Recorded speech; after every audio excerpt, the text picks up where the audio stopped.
Hey everyone, it's Emily. Welcome back on my channel. Today's video is going to be my November TBR. So I'm going to be sharing with you the books that I'm hoping to read this month. And to be honest, there's like two categories. It's either continue on that like horror, thriller, mystery path of last month, aka reading everything that I've not read last month that I wanted to. But realistically, I still read so far so much in October. So I'm still very happy with what I did, but I want more. So I'm going to start with all those. Get a drink and a snack because I have way too many books in this TBR and hopefully I'll read all of them. The first book I already started and I'm hoping to finish it this month, and it is A Different Season by Stephen King. It's actually funny. I had read 0 Stephen King before this year and I'm at what, like 6, 7?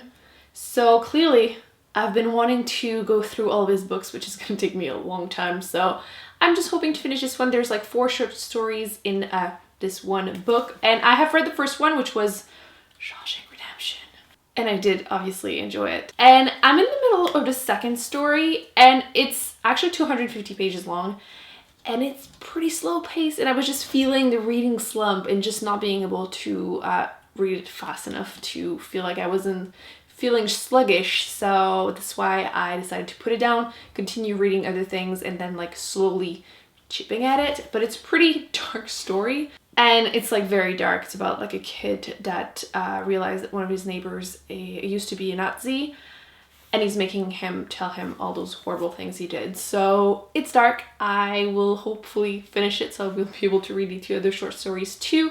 But yeah, so far I'm enjoying it. It's just that it was a little too much, so I put it down. But this month it's happening. The next book is also Stephen King because, you know, not enough horror without him in there. And this one is Cujo, which I have been a little spoiled. Not that the front of the book wouldn't tell me, but I like going into books not knowing anything, but clearly this one is about a dog attacking people.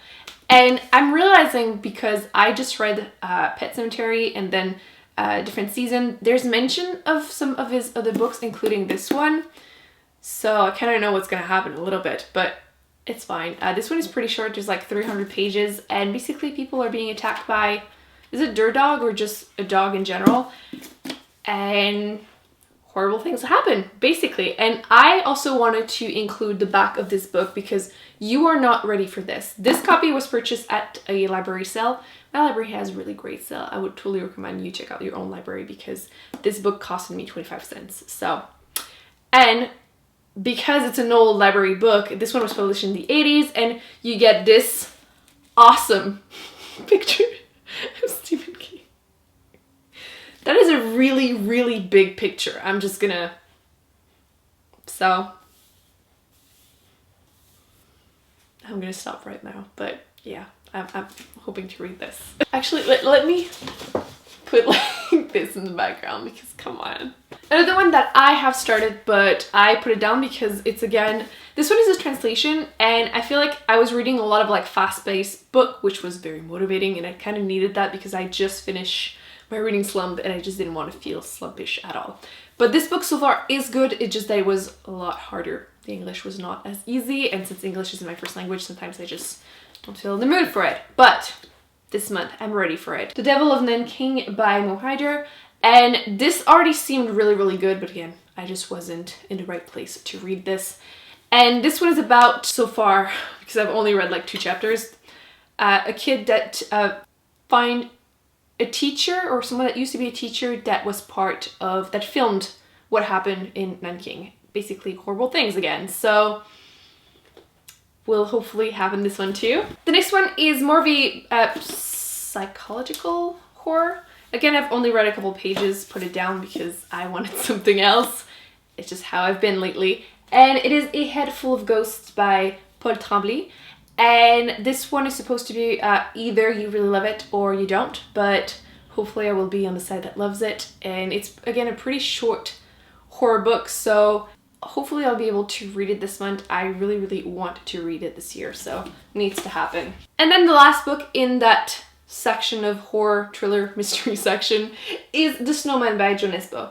I didn't want to read it last month because of the fact that Snowman, in my head, it's like more winter, but I mean, I prefer reading those type of books during the fall. So maybe end of November is going to be the perfect timing for me. So I'm hoping to read this one too. I don't know much about it except that it's supposed to be like number 7 in a series of like detective. But you apparently don't necessarily need to read the other ones before to understand this one, although I might get a few spoilers. But if I do like it, I'll start by number 1 afterwards and come back to it. But hopefully I'll enjoy it as much as other people. I believe this one is going to be made into a movie, so even better timing to read it. The next section is about new books that I am hoping to read, because new books, always good. And this one is The Book of Dust by Philip Pullman. As a kid, I did read in French. How is it called, the series? Is it The Golden Compass? At least as the first book. And I did really like it. The third book totally broke my little heart when I was a kid, and I was not ready for this. I was used to books finishing on a positive note, and that one broke me. So I should probably reread that one before reading this, but this is a part of the same world. It happens, I don't remember how many years before, but it's before everything happens in that series. I'm probably going to be rereading that series in English next year just for fun, but I'm hoping to read this. Anyway, the volume 1 is called La Belle Sauvage. I thought I would mention it because I'm sure it's going to be butchered on BookTube, so La Belle Sauvage. It's the name of the boat, I believe. So I'm excited. I totally want to read this. It's much bigger than I expected. There's like 400 and almost 50 pages. But I haven't been in that world in so long. I have reread the first and second book, but never the third one. Probably again because I was a little traumatized. So yeah, I'm actually wanting to reread that one. Probably in January, but this month. I'm excited. I currently don't have them yet. This will probably arrive before November arrives, and then I will be including them in officially my TBR because I like to pile them up on the bookshelf so I can just read them that month.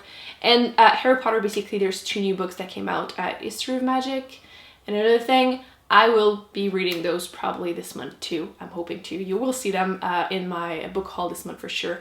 They looked absolutely stunning, so will definitely happen this month. And it's probably the reason that I'm so in the mood to read anything about magic and fantasy. So the last section is basically all the fantasy magical books that I have that I want to read. So I have my pile right here. Let's go through them. I do have quite a few books in my TBR, but I just finished my slump, and last month so far I've read like 10 books, so I'm into it. So I will easily read a few books this month. The first one is The Magician's Guild by Trudy Canavan. And literally all I know is that there's a magical school in there. And I feel like a lot of people like this series. Is it YA or adult? I feel like I keep hearing one or the other, but that's literally all I want to know. Magical schools is just my type of thing. I don't care what the story's about, I just want to read about them. So you will probably see me read a lot of those in the upcoming months because I've really been in the mood. So this one is one of those. Actually, let me mention the other one just because I'm talking about it. And it is The Magicians by Lev Grossman. This series is like really not controversial, but I feel like people either really like it or absolutely hate it. The characters are apparently not very likable, which I understand that some people just really hate reading books when characters are not likable, but we'll see where I stand there. I have been warned that basically I should read the whole trilogies as like one book, because if I just read the first one, I will never want to continue. I currently only own the first one, but if I enjoy it even just a little bit, I think I will be continuing. So I do unfortunately have the TV cover, but library sale, can't complain. And then I have a few YA fantasy books that I've been dying to continue, actually. 2 of them are part of a series of second books. The first one, I'm sure a lot of people are going to be excited that I'm hoping to finish this month. This is Siege and Storm. I always want to say it in French. As soon as the word is the same, like it's written the same way in French, French comes out. Siege and Storm by Leigh Bardugo. This is the second book after Shadow and Bone, which I did actually surprisingly really enjoyed. I had pretty low expectations because everyone seemed to not like it, but I really like it. So I'm hoping to like the second one as much. And I have the third one, so if I really like it, I might continue right away. I did like the magic system in that series. And same thing with this one. This one is Wind Witch by Susan Dennard. The first one was Truth Witch, which I did like also, and I was excited to continue. This is the second one. The magic system is really fascinating. That one you're following basically 2 best friends. One of them is a truth witch. You can tell when someone is lying, and then there's her friend that can see like the links between people and their emotions and everything. So I'm excited to continue the series. So obviously I wanted to finally include it in a TBR and hopefully actually reading it. I think I'm gonna stop there because there's a limit, Emily. Try to be somewhat reasonable. Those are all the books that I will hopefully read in November. If everything goes well, I could probably read all of this. Like, it wouldn't surprise me. And I'm still creeped out with that huge face. Seriously, I feel like I should always have this in my background to creep people out. So, that's it guys. I hope you enjoyed this video. Don't forget to give it a big thumbs up and to subscribe if you don't want to miss any future videos. I will be linking on the screen of the videos that I've done and I highly recommend you check those out. And I will see you in my next video. Bye!